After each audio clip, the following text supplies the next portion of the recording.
story. Now hear those who were involved in making it come to life. Join us as we go behind the door.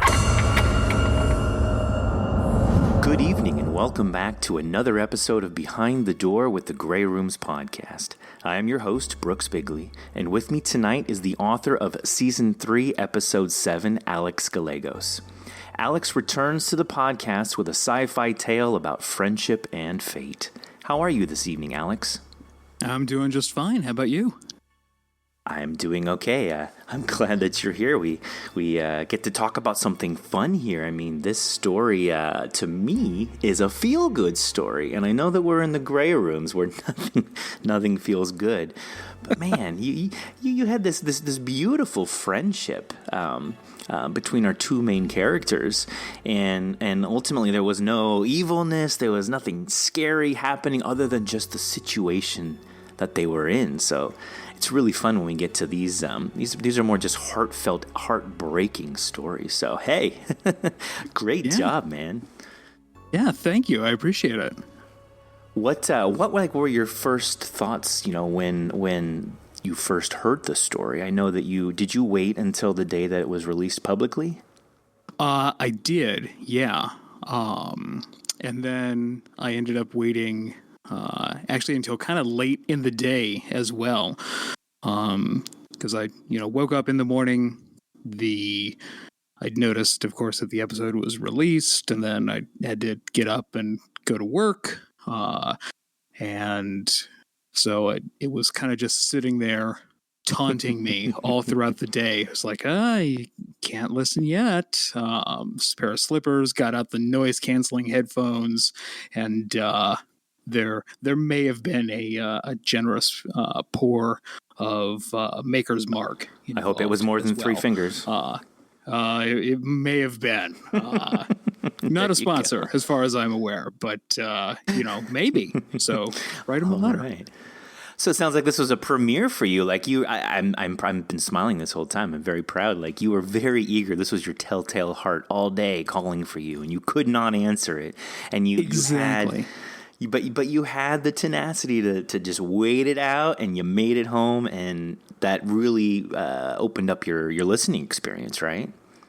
Yeah, it did. Normally I listen to the show during my commute because I have an okay sound system in my car, but Jason always does such a good job with the audio work, and I knew I didn't want to miss anything, not a single detail. So I had to do the extra good headphones and turn on the noise canceling and just let everything else slip away that was not in a galaxy far, far away. So. Yeah, I know what you mean, especially with audio drama, like in a car. There are certain shows that are just there's so much spatial audio going on. So much sonic audio, sonic energy just hitting you that you need to kind of be not in a quiet room, but you need to be maybe where you can focus and not have other external sounds, engaging you because it's crucial to hear that sound a little bit off to the left because it's part of the story. You don't want exactly some car honking next to you. Right. So, yeah. ruining the experience. Well, and then especially as you got into the final act on this one, it's like there's a couple of jolts in there where you could run right off of a rural road around here, as the ship's exploding. So it's just you don't want that. So how does it feel to be back on the podcast? Because this is your second rodeo here with us. We did. Yeah. We did Thank You for Calling last season with you. And actually that was probably the first Behind the Door that I hosted. So, hey, full circle. Oh, hey, congrats. Well, happy anniversary. It's absolutely fantastic to be back. The first time, it's like if you're watching, like a TV show or something, and then getting an opportunity to be on it or participate in it. It's like, well, hold on, this is, this is a piece of content that I consume, and now all of a sudden it's like, oh, I get to hang out with the people that create this thing. That's pretty awesome. I actually kind of listened back to my first Behind the Door not too long ago, and like I can just hear it in my voice that like every third word just ended up being and it's like, oh man, kid, you're just losing it there. So you have my permission to punch me in the face if I start doing that again this time. That's so human, though. But yeah, exactly. And well, but I try not to project that facade. I want to be seen as more than human. You know me. I have a massive ego, Brooks. Yeah. Oh, it's enormous. I'm surprised that we're not recording with 3 mics right now. Well, yeah, exactly. You got to fit it in somehow. But it was absolutely fantastic the first time, and it just felt like, oh, this is a larger than life experience. And now to get a chance to come back, it's just as magical as it was before. And then this time around was a different thing altogether, though, because with the change that Michael Zanke has put in place, some of the differences in the storytelling were really exciting. Just to see the difference between season 2 and season 3 and the way the entire process got put together. Really interesting to get a peek behind the curtain into how that whole process goes together. And you mean in terms of like your experience when you submitted for season 2 and then were picked up and then, we went into production versus how everything happened this time? Exactly. Yeah. Season 2, the process was, I sent off the piece for season 2 and then I got the acceptance notification and then I got the actual finished piece when it was released. And then this time, it was a completely different can of worms. It was,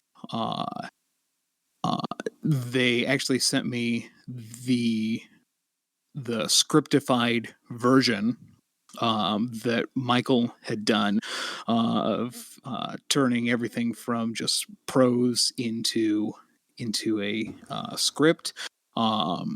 And he had gone through and done a fantastic job of turning it from like standard prose into more of an audio drama format, which was really exciting to see, because it's like this is like a script now for like a TV show almost that somebody made out of something that I wrote. It's almost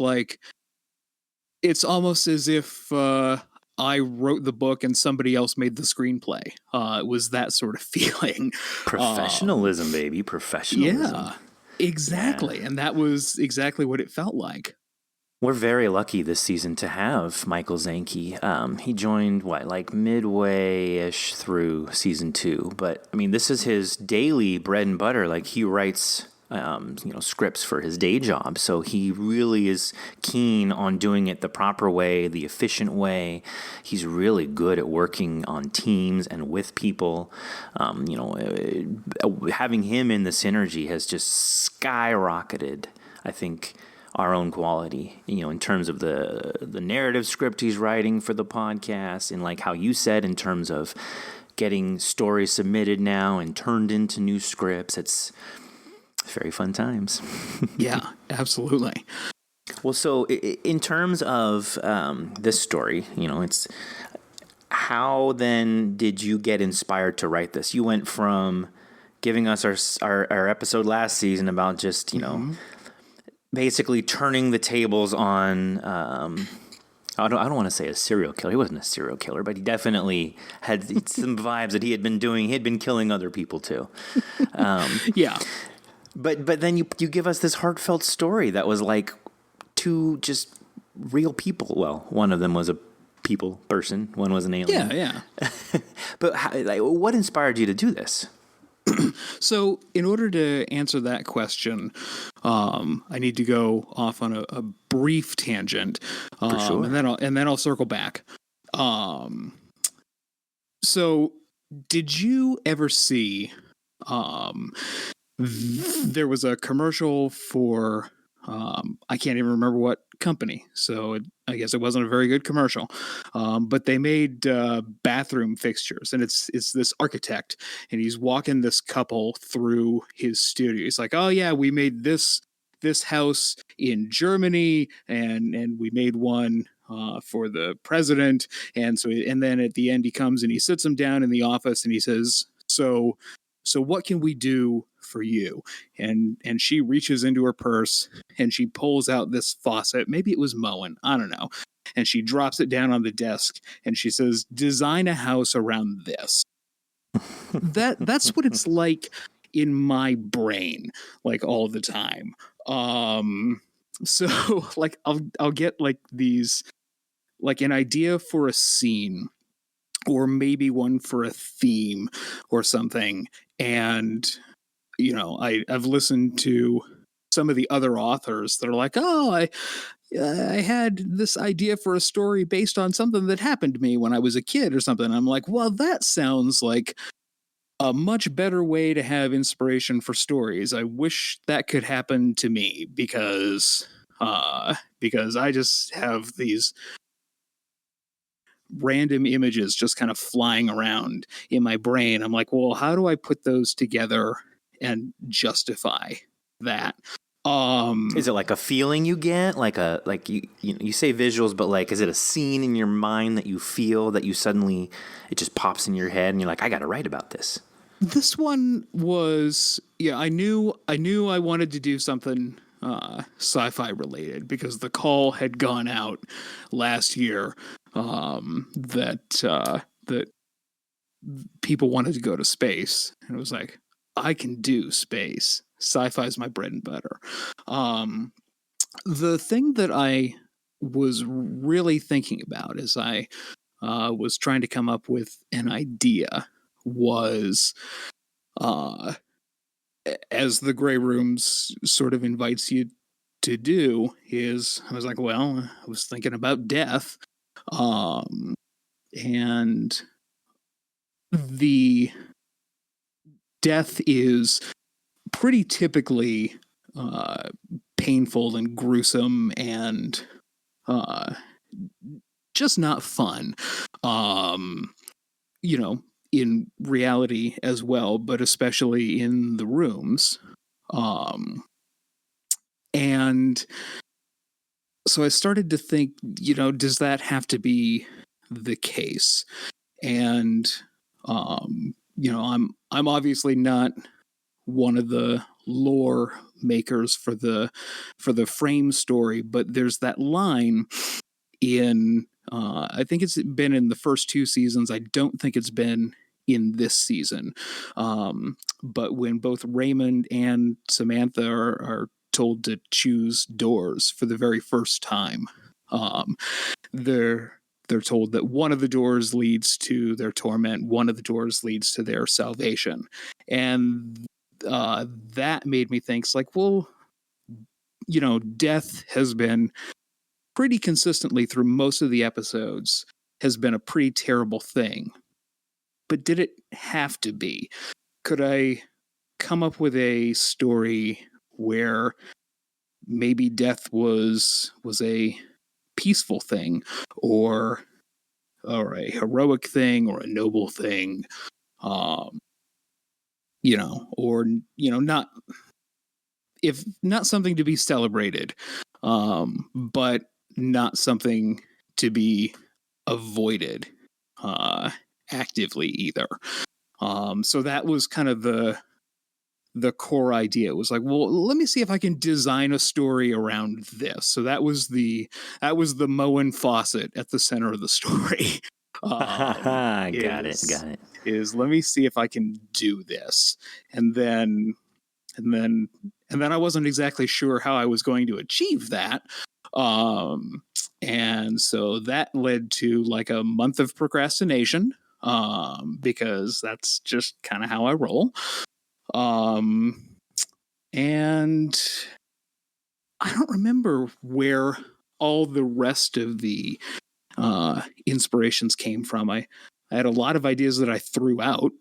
I remember that. Well, that's like typical of every story, right? You kind of have to trim the fat off. Yeah, exactly.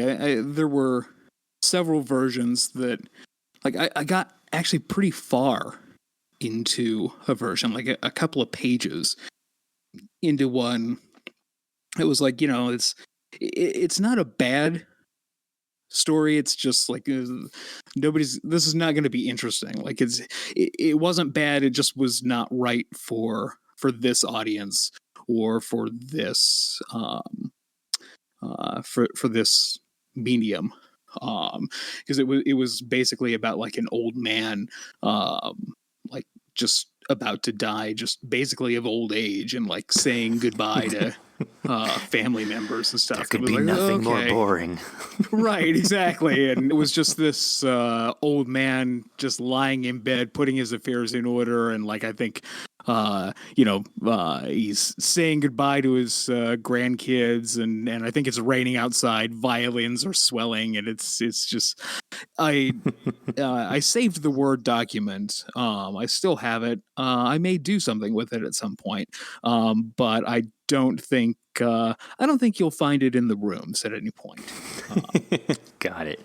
Well, when did you start kind of nailing down the character of Camden and Theolis and making it about the two of them, and then setting up ultimately the first you got to do the setting, and then what is the calamity they're going to experience? Like, can you bring us through that timeline? Yeah.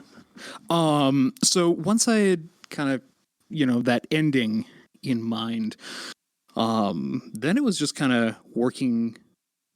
worked backwards and figured out, I drawing inspiration from some of my favorites. There's a little bit of Alien in there, because I was hoping at least that the universe would be a little grungy, and I think that came through.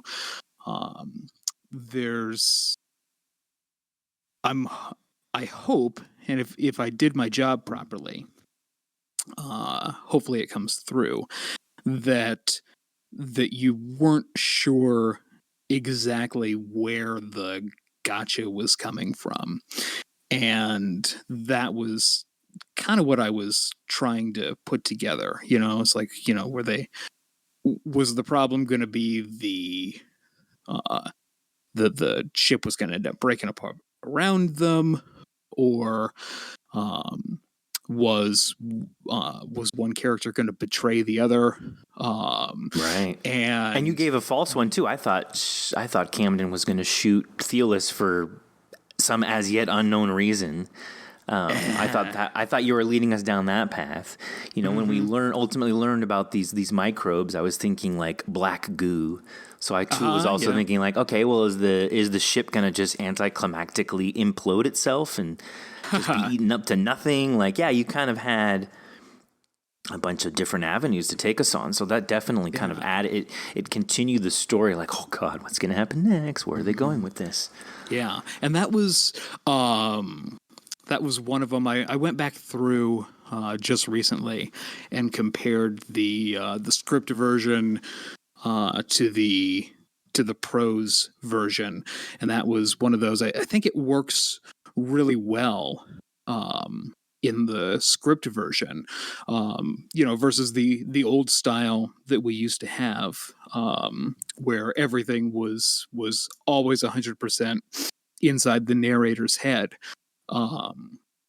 but that version explicitly spells out her motivation right there in that last scene, where she picks up there's still a question, but she picks up the sidearm, and same thing, she makes him stand up, she levels the weapon right where he's crouching, and in narrator voice, she has this line, only one of us is getting out of here alive, only one of us can survive, as she's pointing the gun his direction.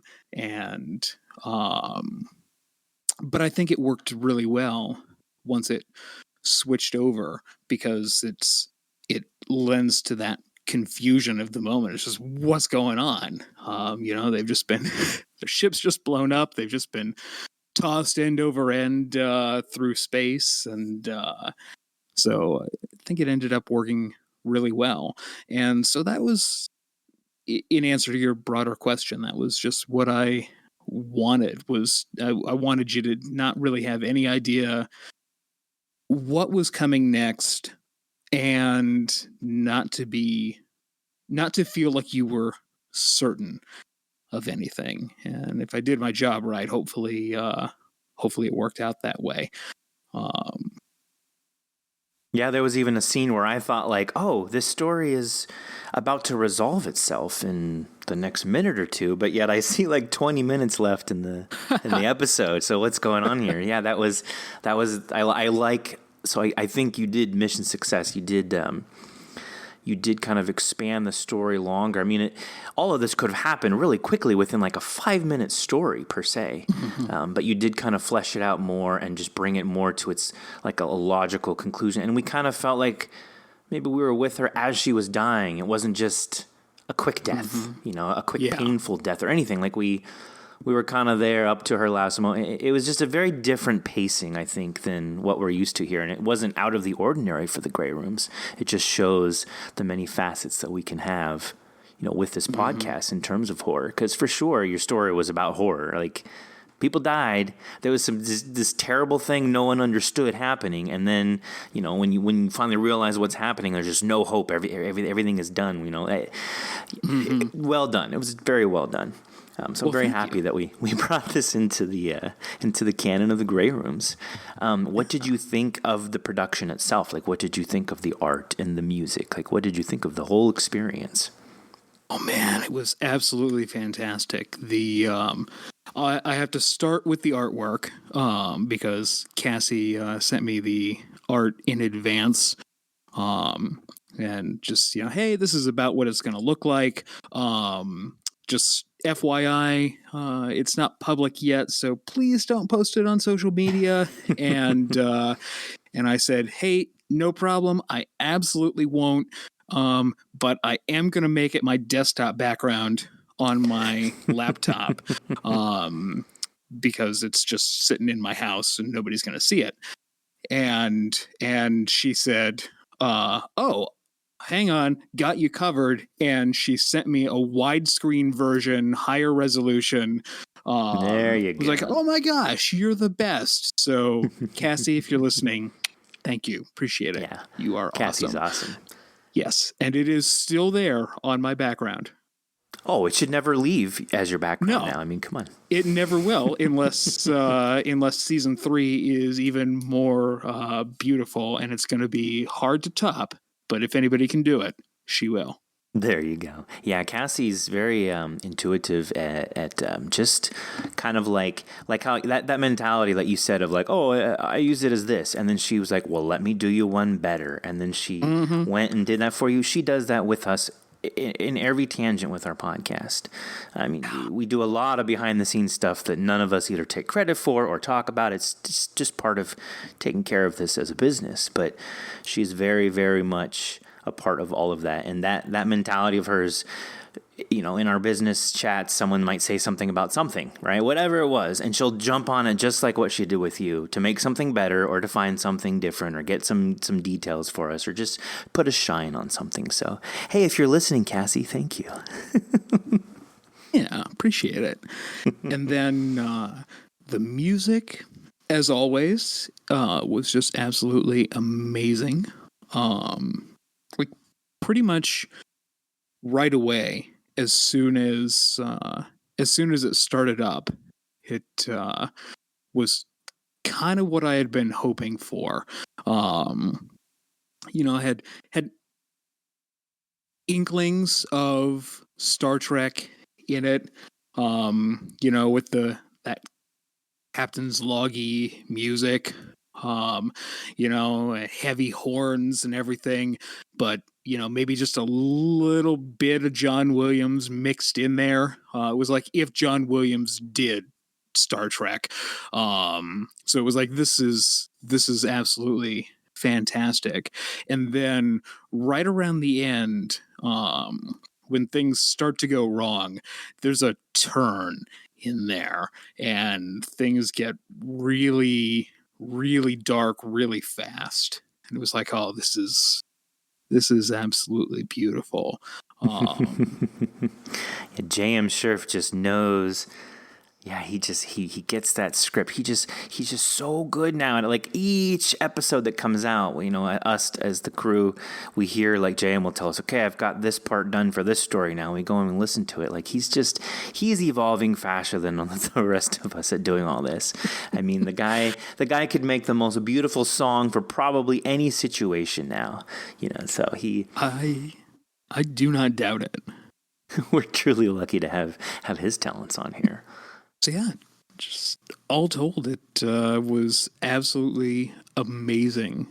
Just like last time, just a privilege to hear everything come together. I was blown away too by the actors. It was interesting, just because. When we were sending script notes and everything back and forth, we didn't actually talk at all about who the characters were really. And, just in my head, I had pictured a kind of a younger voice, like maybe somebody who had just started, maybe somebody who's on their first command, that sort of thing. But it's interesting just to see how things change as they get reinterpreted. But then to have Margaret be the person who was on the lead role, because I hadn't checked the show notes before I started listening. It was like, oh, I know you. And so I Margaret Ashley. I knew it was going to be absolutely fantastic. As soon as I heard that voice, it was like, oh, it's you. So she has such a commanding voice. Like she was perfect because she also is the architect for our narrative story. So she's just very, very evil and just very. Mm-hmm. Don't piss her off, or she's going to find 5 different ways to torture you here. But then she does this. She was such a warm leader, as the acting captain, because the other captain in your story, did he drank the water? Or no, didn't drink the water because there was no water. But he got the microbes in him or something, right? Mm-hmm. Yep. I couldn't remember in the story if they changed, because it went from a solid to a gas. I don't remember if you did say that it ended up being a liquid somehow. I just remember some people. Yeah, they refilled their water tanks. That's right. Okay. That's right. That's how it got through the system. That's how the microbes got throughout the whole system of the spaceship. So anyways, so she did a superb job at just being this warm leader. She didn't give a vibe of like, I don't want to lead here, but I have to. She just already sounded like she was the leader.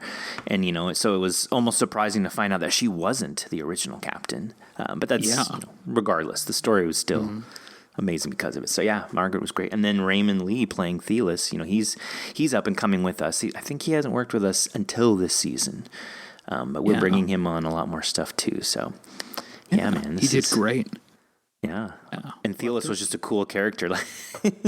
I think I really I was like holding my breath when I first listened to the story, because reading it 1,000 times is one thing, but when you hear it, it really becomes live in your head.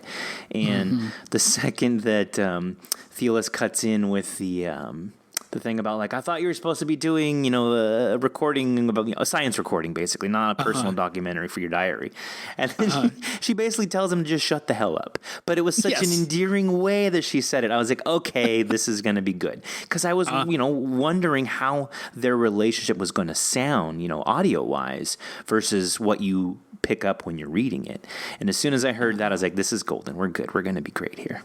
So that was So do the actors get a chance to like record at the same time so they can play off of each other, or is that all? This is all editing remote. magic. Everything is editing magic. Yep. Yeah. No. Very, very rarely. There's been a time where Graham was able to record specific scenes with someone in the same room, but other than that, it's never happens. It's all. I mean, that's kind of how podcasting works. It is very rare to have. You have to have like a big budget podcast to have actors in the same room, usually. And this is just my opinion. I don't know anything for sure. Well, and you don't really don't want anybody in the same room these days anyway. Well, yeah, that's true. That's true. But yes, I do know that it's all remote. Yeah. No, I just wondered if even if they were remote, if they did like a Zoom session or something, so they can still act and play off of each other and record their lines. I'll bet you there are people that do that. I mean, there are just times where I've heard audio dramas that there's just no way they're not in the same room. So they must have some kind of trick or some way. I mean, unless you're just really that good at acting that, hey, you can even act with someone else and not even be in the same room. I know what you mean. It blew my mind finding that out when I first started listening to podcasts many, many, many years ago. I was like, no, there's no way. Y'all are in the same room. You got one mic. You're sharing it, and that's how you're doing it. Okay, that's don't lie. Right. Just like the old time radio days. Yeah. Yes, exactly, exactly. So. We all just lean in and we share the wine. Right. Cover your mouth when it's not your part. Right. So that was mind blowing to find out. But that's like almost all, well, most audio drama podcasting, I believe, is done that way. So It's all magic. It's all editing magic, and acting magic. It's all acting magic too. So let's get into you, man. Like how does horror affect you? Like what is your total scope of horror? How does it live in your life? Oh man. I'm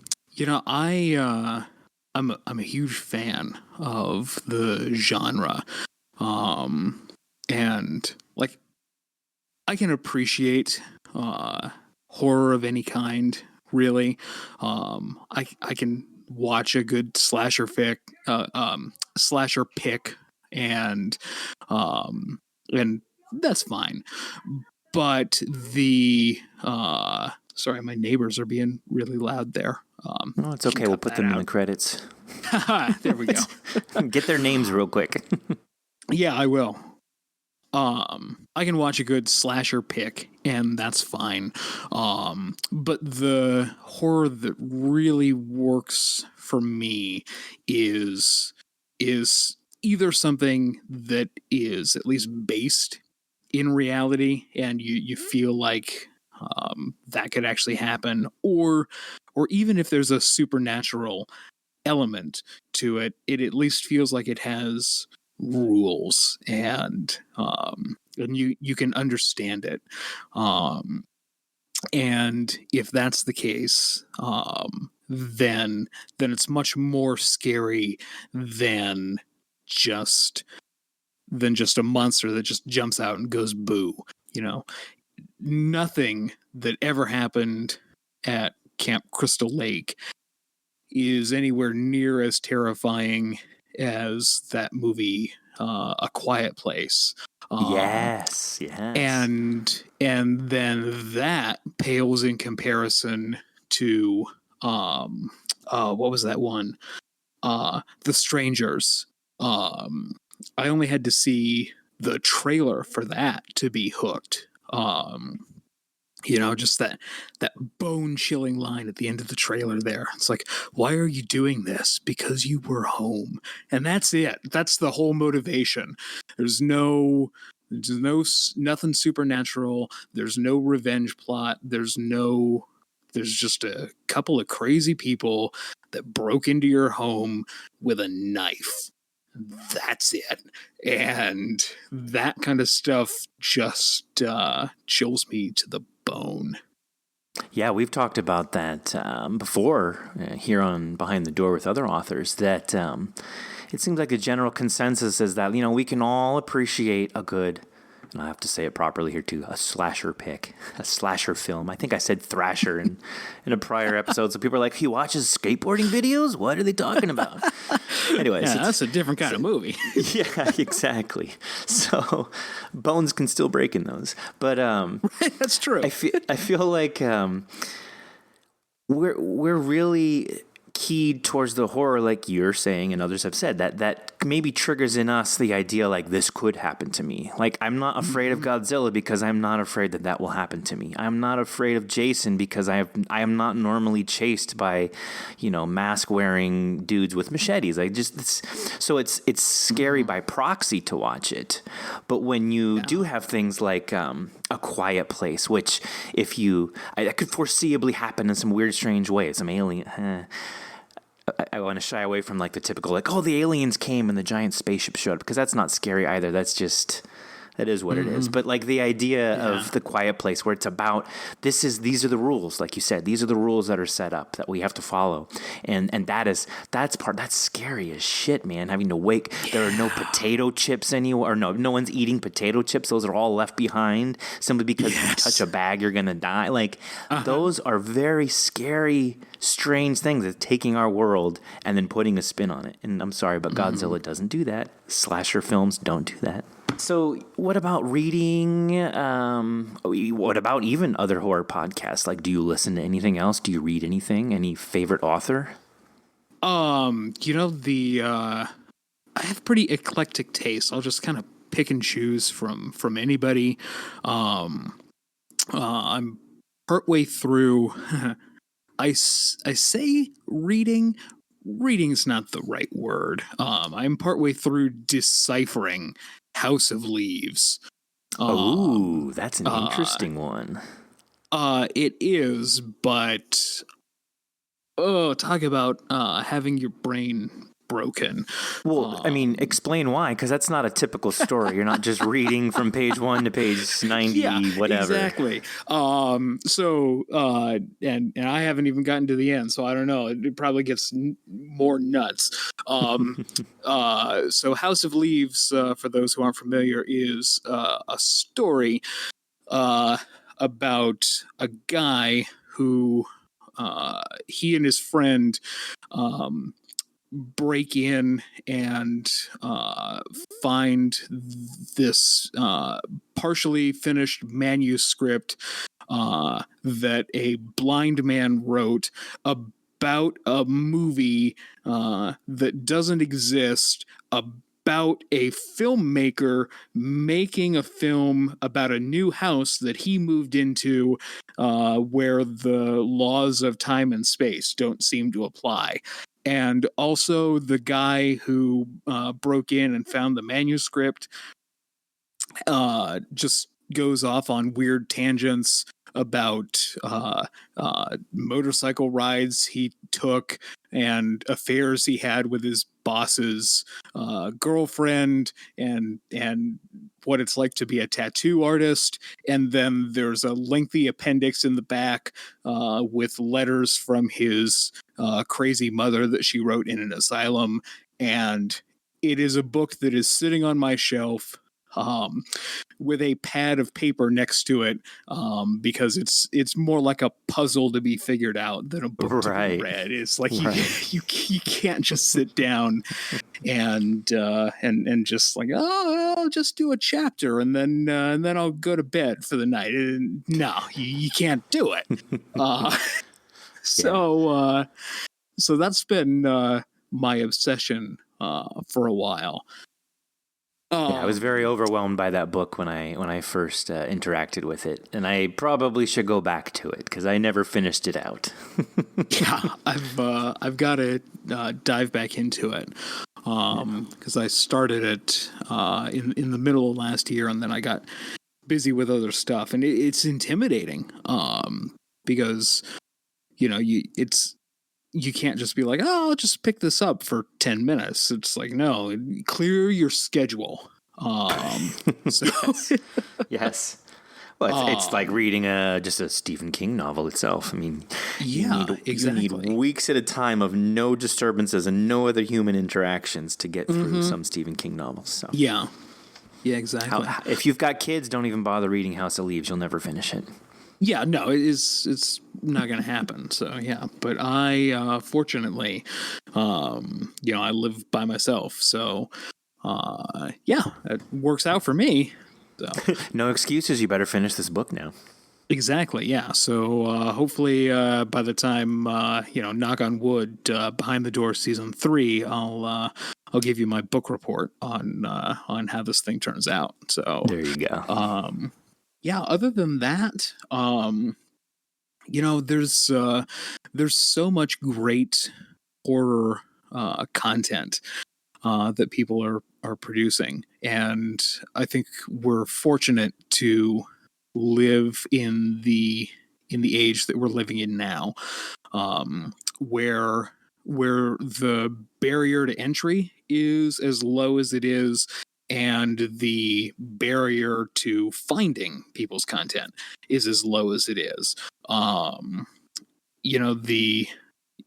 There's an audience for whatever you want to produce. You can put it out there on the internet. You don't have to have a publisher. There's websites that'll take it. You can just freely put stuff on the internet. It's great. Just go do it. Which is absolutely a wonderful thing that we have that opportunity. And it almost makes you think, like, how did anybody do this 3 decades ago? Yeah, how did Stephen King become so popular without the internet? I mean, yeah, exactly.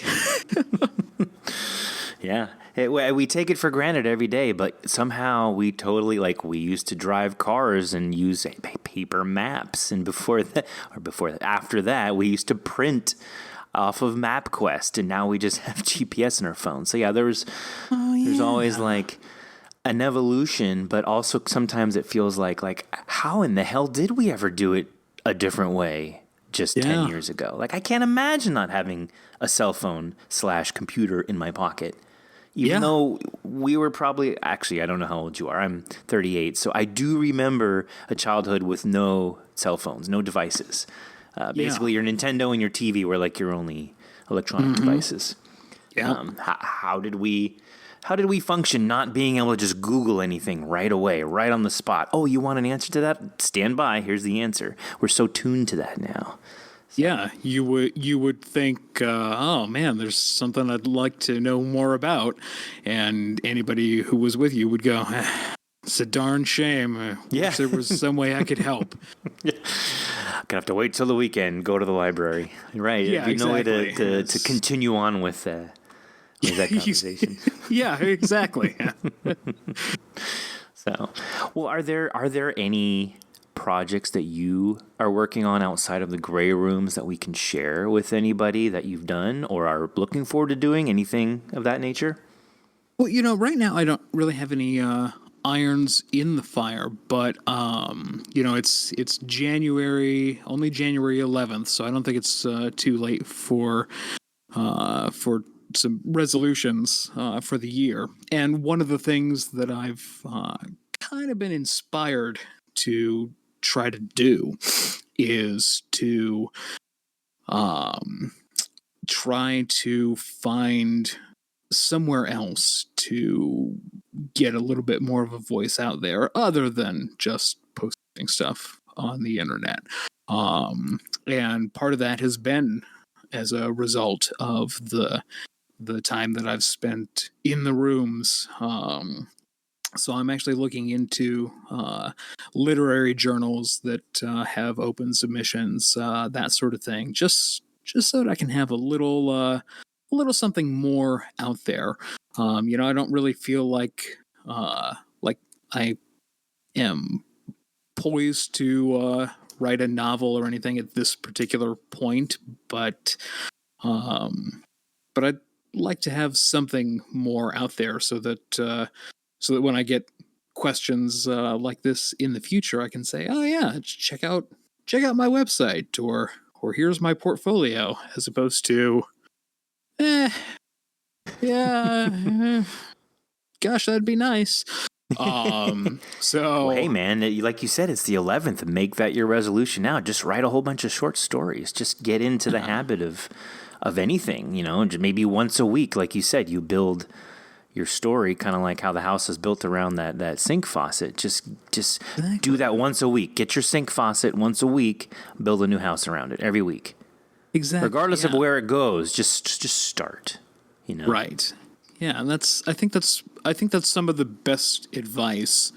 I was trying to think, like, what would I tell somebody that was asking me, like, how do you get started producing something?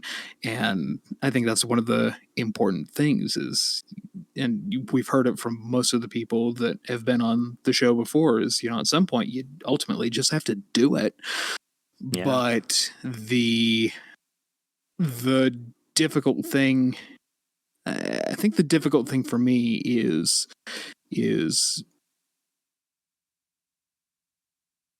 I've been inclined to only start with the end in mind, and I'm kind of shifting my focus to just let me just produce something for me instead of producing something with the goal of where it's going to ultimately get eyeballs on it. And I think if I start doing that, then maybe I'll have a catalog to just submit places when opportunities come along instead. So that's my goal for just get in the car and drive. That's what you got to do. No destination in mind. Just get in that car. That road will take you where you need to go. Exactly. That's my plan. All right, well, you said it on January 11th, and this episode will be, when are we releasing this? On the 13th, so you got 2 days to write something before everyone will now be telling you that you need to start writing something. Okay, sounds good. Well, that's the day before my birthday, and yeah, like you said, everybody else will be telling me this, and also I'll be telling me this when I listen to it, so future Alex... This is past Alex telling you that if you haven't written something, what are you doing, man? I am disappointed in you from the past unless you did the thing, in which case you can disregard the last sentence. There you go. And then this is past Brooks telling future Brooks to tell you that you also need to do this and listen to you. I don't know. We just bastardized the joke, but everyone knows what we're talking about. Yeah. Also pick up some milk. Oh, don't forget the milk, but it's got to be whole vitamin D because that 2% stuff is just not cutting it. Yeah, exactly. So as we wrap up here, do you have any social media that you'd want to share with anyone? Do you have anywhere that you like to hang out at on the social medias? You can find me on Twitter at AlexG2490, where I post almost a few times a year. But who knows? I might start doing some more stuff there. I'm also on Reddit, and gosh, I think I've got an Instagram. Yeah, you can find me most of those places, but Reddit's actually where I end up spending a lot of time. I don't know if that counts as social media these days. It probably does. It does. I mean, you're interacting with people. That's social media. Why not? Exactly. Well, thank you for joining us tonight and teaching us about the scary side of resource acquisition. I appreciate you taking the time to sit with us, Alex, and I thank you for sharing your world with us here in the Grey Rooms. Absolutely. My pleasure. Thanks for having me. And, as usual, the biggest thank you goes out to our fans and followers who listen daily and spread the good word of Bob. Make sure you sublimate your microbial-packed ice cubes in a safe environment, lest you also end up in the rooms. Hashtag stay gray. Take care and enjoy your evening, Alex, and happy birthday. Thank you. Appreciate it. And good night, folks. Bye.